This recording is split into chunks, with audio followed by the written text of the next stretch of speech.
Hi, my name is Paul. Today I want to show you and talk about various ghost hunting equipment that you can use in your home or out on an investigation. Not all the equipment is expensive. Some of it is reasonable and some of the equipment is very easy to set up. Although I recommend some of this equipment, I do not recommend using a Ouija board. Using Ouija boards can be very dangerous because not only will it allow you to communicate with the spirit that you may have in your home, but it can open up doorways to the lower regions and let in demonic spirits. So it really is wise not to use a Ouija board. One of the simple experiments that you can do is get a piece of paper, use an object like this. I use a cross, but you can use a coin or cup, draw around it nice and tight with a pen or a pencil, go to bed, and in the morning see if the object has been moved. If it's not been moved, you might want to, that kind of experiment you want to do over a longer period of time, because some spirits only come in visitation. Some spirits are grounded, which means that they're there all the time. Some spirits come in visitation, so they come back to where they used to live or where they used to work. They might have happy memories and they come back every now and again whenever they feel. And so that's one good thing to remember. You can use one of these. This is a voice recorder. This is an Olympus voice recorder. Cost around £100 plus. I bought this off eBay boxed as new for about £30. So you can get the equipment fairly cheap if you look around.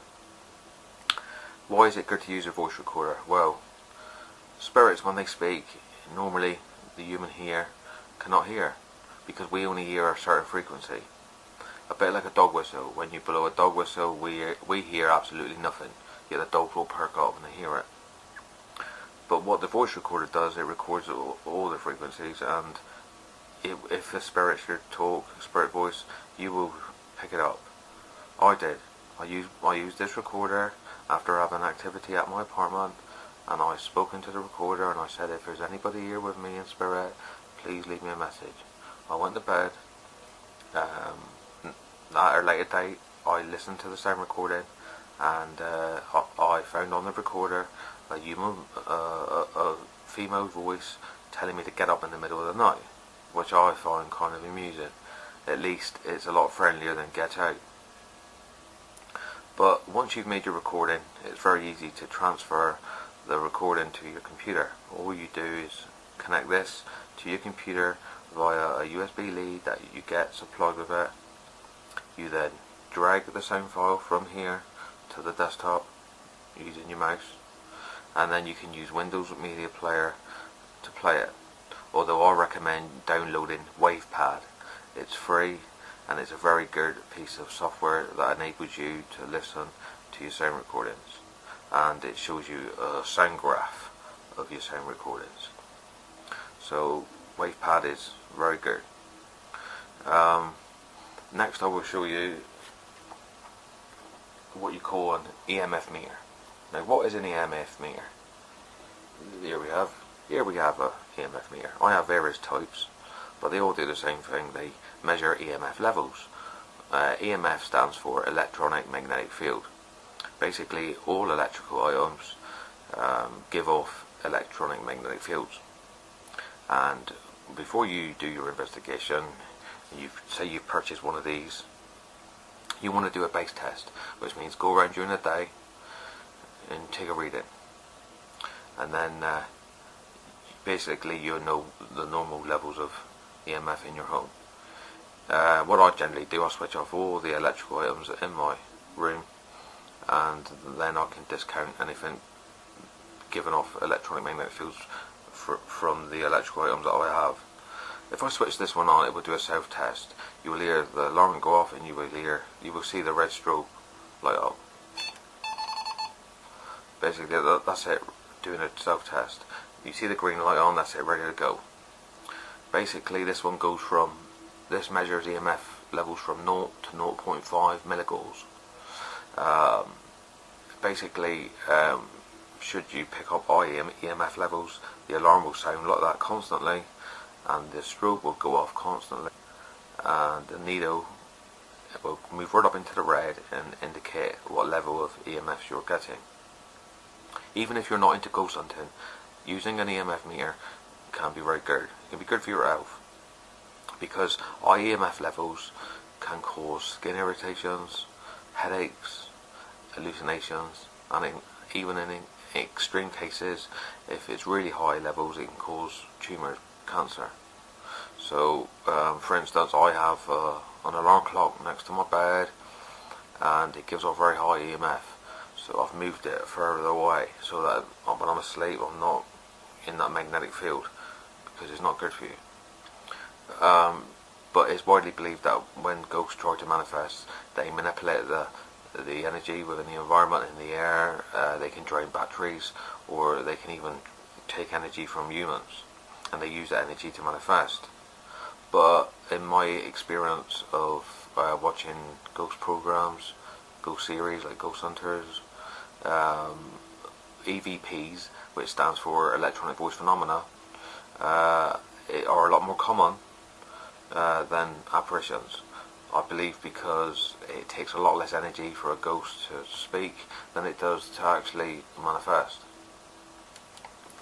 Another type of EMF meter I have is this one. This is called a K2 meter. That will do a self-test like it just did, then it will stay on that just one light.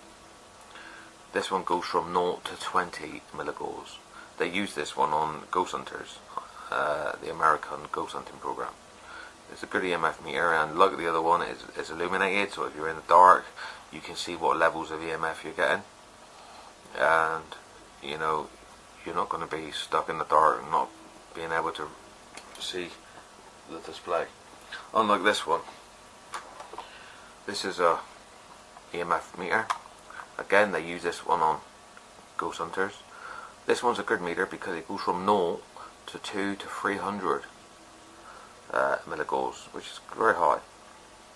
But the only thing about this one is not illuminated, the display. So if you're in the dark, you ain't going to be able to read this unless you've got a torch, a bit like this one. This is a expensive torch, but it comes with a lifetime warranty. But you can use the torch to shine on the display and illuminate it so you can read it. Also, it's good to use a torch so that if you're in the dark doing an investigation, you're not going to trip over anything or bump into anything. And also, you can use a pair of these. These are infrared beam alarms.